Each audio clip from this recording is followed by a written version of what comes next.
Let's take what we talked about, those hard-learned lessons that you had going back to 1982, even 71, and apply them to today. You've written a recent post about a pivotal year on the brink, 2024.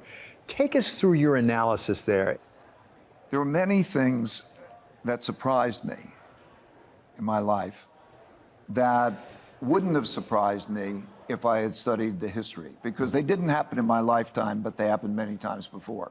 So I created a need, really, to when certain things are coming along that I'm not used to seeing, to then go back. And there are 5 things that are now the big forces that interact together. The way those 5 forces interact with each other through history has a pattern to it, and you know those interactions. So when we look at that pattern of what's now happening, and we could look ahead with that in mind, we can see that 2024 is we are on the brink of a number of things related to that. I can list those things, but we're on the brink, and it becomes also somewhat of a definitive year because of we're going to find out how we are with each other politically, and we're going to find out geopolitically a lot. A definitive year, but not the only one. Neil Ferguson of the Hoover Institution, for example, says that 2024 stands out compared with the last 30 or 40 years, but not compared to some of what came before.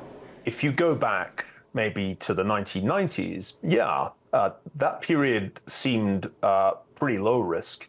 The Soviet Union had collapsed, and apart from trouble in the Balkans with the breakup of Yugoslavia, and some other trouble spots like Somalia, the world, by the standards of the rest of the 20th century, was pretty peaceful. But if you go back 50 years, imagine we're back in 1974, that was a much more dangerous time than we're living through now.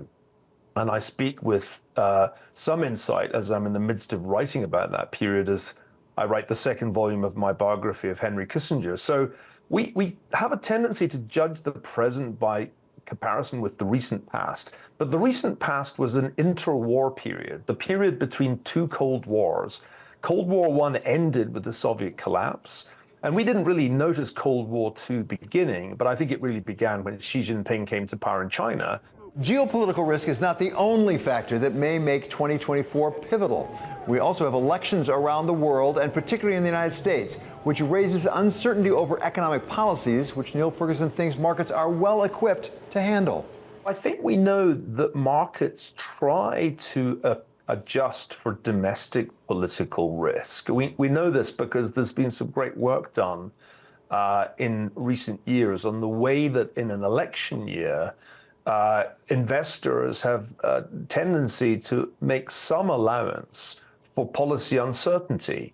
And the bigger the difference between the candidates in the United States, the more uncertainty. And we've certainly got a pretty big difference this year, but it's the same difference that we had back in 2020 between Donald Trump and Joe Biden. But Ray Dalio is concerned that the election this year may go past the policy uncertainty investors have dealt with in the past. That, given the disagreements, even violent disagreements over the last election, we may face more fundamental uncertainties about the underlying political system. And you, in your writings, have specifically focused on that second force as maybe the most dominant right now going into 2024, the potential for internal conflict. I mean, you even write the possible, there's as high of as a 50-50 chance of civil war you talk about. Is that right, 50-50? Well, so let me define the civil war, that you have a situation where you have irreconcilable differences so that there becomes a failure to follow the rules. In other words, let's take January 6th incident, okay?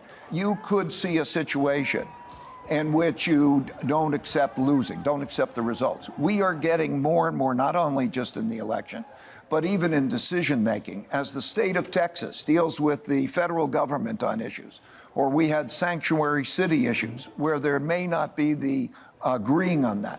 These irreconcilable differences, for example, on children and sexuality and education, how should that be? These are not compromisable issues.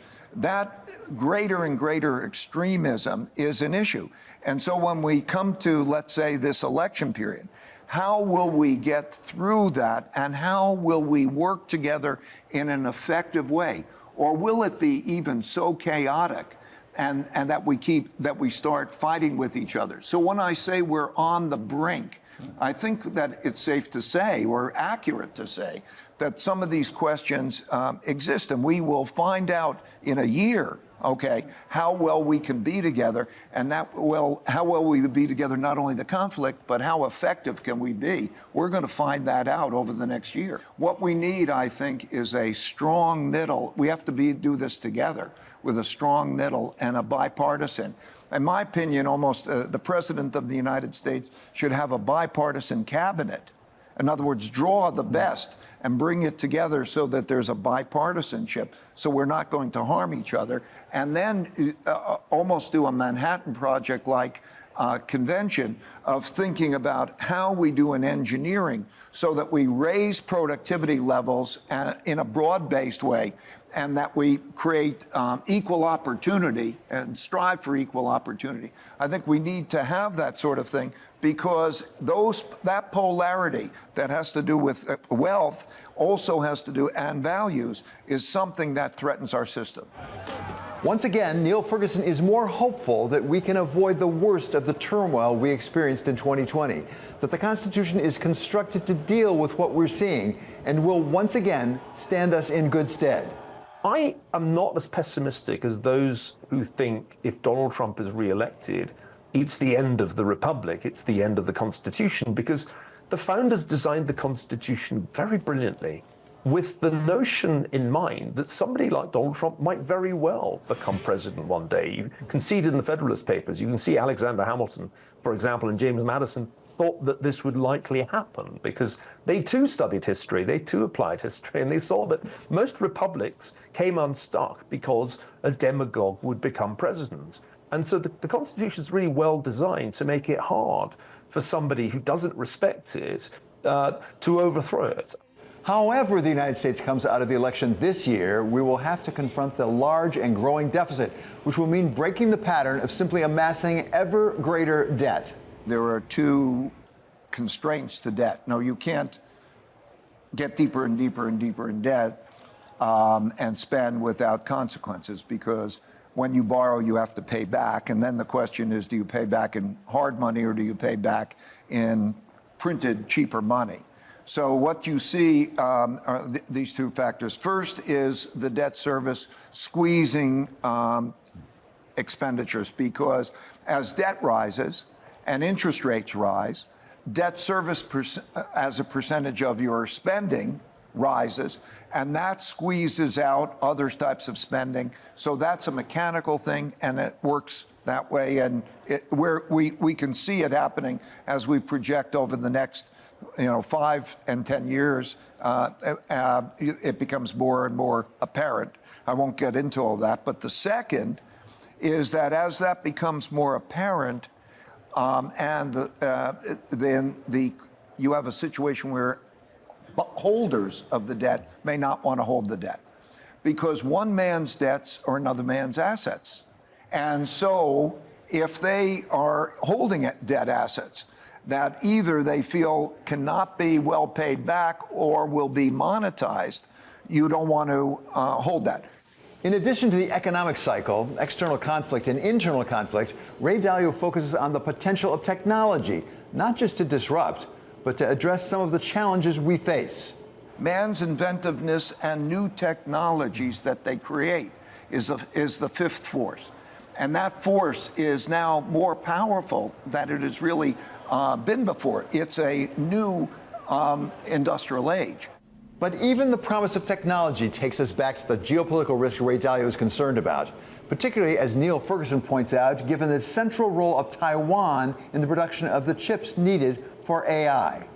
The economic implications of what would be the Taiwan semiconductor crisis would be much, much larger than the economic implications of the Cuban Missile Crisis in 1962. Now, that was a very dangerous moment in Cold War I, because it was the closest we came to World War III. But what does Cuba export? That's right, David. Cigars. Now, some people like cigars, but economically they're much less important than high-end semiconductors are today. So this would be a kind of Cuban Missile Crisis with huge geopolitical risk, but also with huge geoeconomic risk. Even before a shot was fired, the news that there was a Taiwan crisis would cause, I think, major economic disruption. You're famous for talking in long-term cycles and short-term cycles. And they're very powerful, and as you say, you're based on, in the changing world order, you go back hundreds of years to show where the patterns are over time. What is the role of the individual decision maker in that world? I mean, we spend a lot of time here at Bloomberg, for example, focused on the chair of the Federal Reserve, what Jay Powell thinks, where he goes to lunch, what he's saying at any given moment. How much difference can Jay Powell make, given that long-term cycle that history almost foreordains?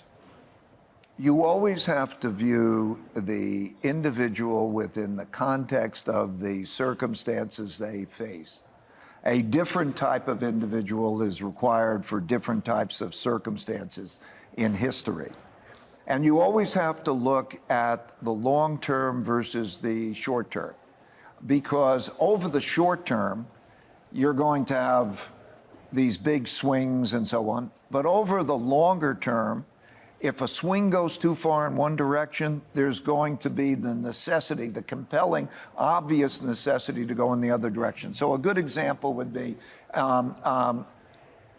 giving away money free when you had a negative real interest rate for bonds of 1.7% and no interest. So free, no interest.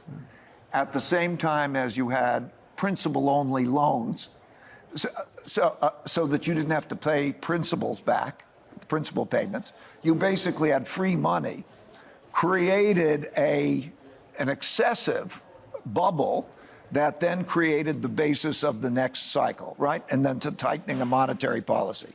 Ray, understanding everything that you do about the mechanics, as you put it, of financial markets as well as debt and the way the economy really works, go back to 1982. If you had it to do all over again, would you rather be Ray Dalio starting out in 1982 or Ray Dalio starting out in 2024? Oh, 82, before 82. I think this is life. Life is a journey in which you really don't know anything. You have intrinsic your nature and you have your pull to something and you go after it. And then it's the power of mistakes and learning from mistakes. I have a principle, pain plus reflection equals progress. It's like a video game. You have your goals, and then you make your mistakes, and then you figure you have your learning, and it gives you learning points, and then you keep going on that.